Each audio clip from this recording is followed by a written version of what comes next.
ইসলামী আন্দোলন বাংলাদেশ আসন্ন ত্রয়োদশ জাতীয় সংসদ নির্বাচনে 270টি আসনে মনোনয়নপত্র সাবমিট করেছে।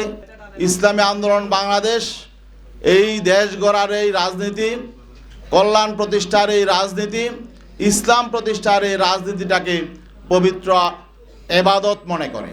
যেহেতু আমরা এটাকে একটা পবিত্র এবাদত মনে করি, এই জন্যেই আমাদের গোটা বাংলাদেশে লাখো নেতাকর্মী, তাদের মধ্যে কোনো হতাশা নেই। ইসলামের আদর্শের আলোকে রাষ্ট্র পুনর্গঠনের, মানুষের অধিকার প্রতিষ্ঠার একটা মহান সুযোগ তৈরি হয়েছে।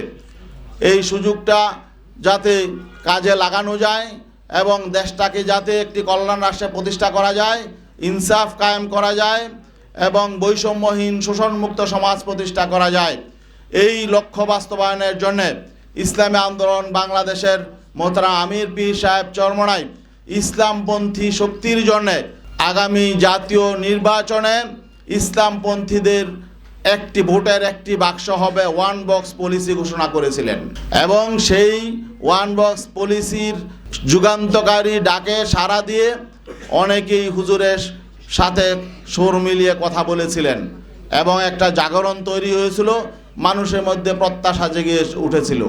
সেটার মূলে ছিল ইসলামী শক্তির ওয়ান বক্স, ইসলাম প্রতিষ্ঠার জন্য, ইসলামের আদর্শের আলোকে বাংলাদেশটাকে পুনর্গঠন করার জন্যে। কিন্তু দুর্ভাগ্যজনক বাস্তবতা হলো, আমরা দেখলাম এক পর্যায়ে এসে সেই ইসলামপন্থী শক্তির ওয়ান বক্স থেকে কেউ কেউ এটাকে রাজনৈতিক স্বার্থ হাসিলের জন্যে, ক্ষমতায় যাওয়ার একমাত্র লক্ষ্য বাস্তবায়নের জন্যে এটাকে এই ধারা থেকে ভিন্ন দিকে নিয়ে যাওয়ার চেষ্টা চালাচ্ছে।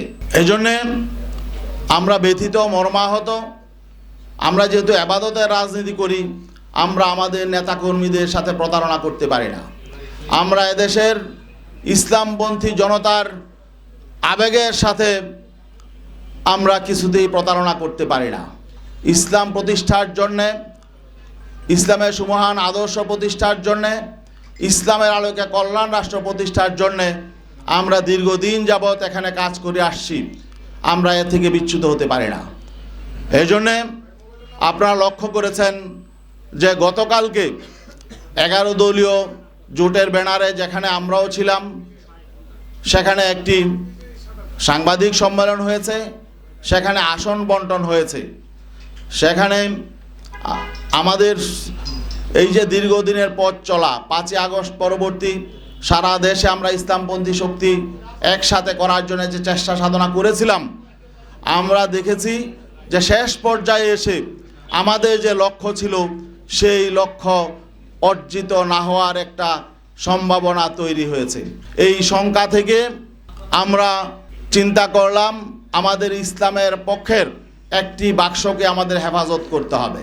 আমরা জানি সামনে আমাদের পথ চলা হয়তো মসৃণ নাও হতে পারে, কারণ আমরা ক্ষমতার রাজনীতি আমরা সেভাবে করি না। আমাদের মূল লক্ষ্য ইসলাম, ইসলামকে আমরা আগে রাখি। আমরা নীতি আদর্শের রাজনীতি করি।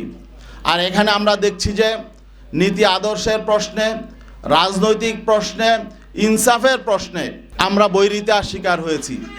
সেই জন্যে আমরা আজকে আপনাদের সামনে ঘোষণা দিতে বাধ্য হচ্ছি যে ইসলামী আন্দোলন বাংলাদেশ আসন্ন ত্রয়োদশ জাতীয় সংসদ নির্বাচনে 270টি আসনে মনোনয়নপত্র সাবমিট করেছে।